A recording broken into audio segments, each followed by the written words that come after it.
Hey Aquarius, your March tarot reading is ready. I'm Eleanor. Welcome to Pink Pearl Tarot. Let me know what you think of my new layout. I'm trying this instead of the week to week because the energy was always kind of fluid and didn't really stick to those weekly cutoffs. I've asked specific questions and they're time stamped in the description. So you can go straight to the ones that you find the most interesting. And then if you have questions you would rather I ask, put them in the comments and maybe I'll swap some of them out for April. So your theme for March, you have harmony. That's such a beautiful card. And then your affirmation, it says, when life knocks you down, get back up and say you hit like a bitch. Okay, so those two together as an overall theme for March, it says this month is all about building resilience through working in concert with other people, working with natural cycles, and keeping your own tools and instruments, like your own mind, body, and soul, keeping them in tune and in good working order. It's also a reminder that you don't have to do everything yourself, and your strength to persevere can be found in numbers at this time. So the first question I'm asking is for what is your part to play in that orchestra or that band, in that harmony? What is your role? And you got the Queen of Cups. Oh, it's so beautiful.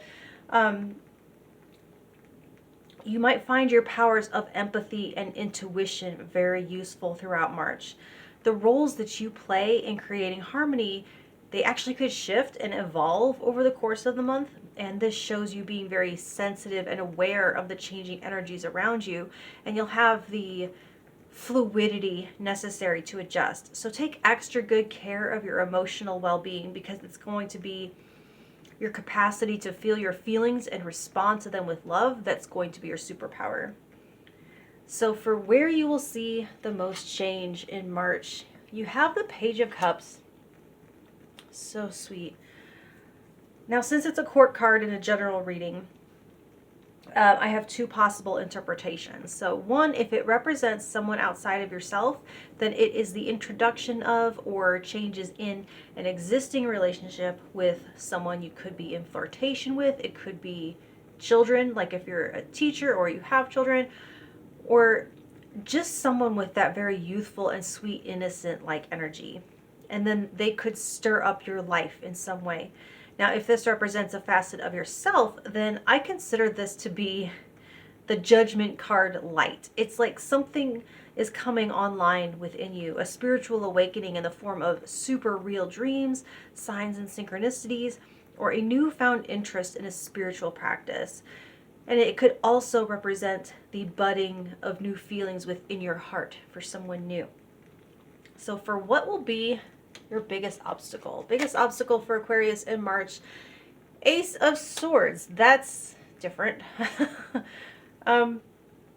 This is going to be an inconvenient truth. So the truth as an obstacle, I can see that being misinterpreted as the truth is that you can't get what you want. If the truth stands in your way of your goal. And so the only way to get what you want would be through dishonesty.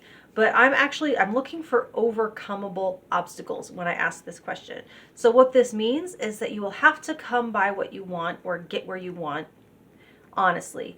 You won't be able to bypass or use any shortcuts, wishful thinking, or operating in the realm of what should be. You'll have to operate in the realm of what is. Acceptance with the circumstances and the factors that you are working with, and not what you would like them to be. I feel like whatever the reality is of the situation, it could be extremely difficult to reframe. And your way through to the other side honors the facts that you're working with. So for the best thing about this month, you have the King of Wands reversed. This is an unusual reading, you guys. I think you're going to be able to let your hair down a little bit this month and let go of some responsibility or control to someone else. If you felt like you've had to be the one that's on all the time, this could be a relief to that. Now, if this represents someone outside of yourself, then it is someone losing some sort of influence over you. Someone being dethroned over you in some way. So for your influence and impact on others, you have the Nine of Wands. You're giving people a reason not to give up. It's like you're inspiring people to find their own second wind and persevere through some ongoing challenges that you've maybe been facing together or apart. I mean, you could be leading by example. It's like no one wants to be the one to cave before you do, and it emboldens them to not quit when they may have otherwise on their own. Now, for a small few of you, you might be wearing some people out. They're having a hard time keeping up with you, and they could be having some feelings about it. But I mean, that's their choice to keep up with you or not. For what opportunities you should be looking for, you have the Three of Swords.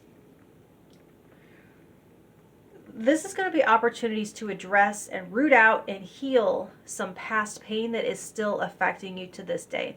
So these opportunities, they'll come in the form of triggered moments. And then once you can breathe through it and let the worst of the emotions pass, the intensity pass, then you can investigate why it happened. What experience is that trigger wired to? And then begin to dismantle that connection. So for where you will find the most support, you have the Eight of Swords. This is similar to what Capricorn got. It's like the support is already around you if you can get out of your own head to see it. Now, unlike them, it's not that you have a defense up against it. It's not a vulnerability thing. It's more your self-talk that's creating doubts as to people's intentions. So I feel like if you can free yourself from that, you can take full advantage of the support that's surrounding you.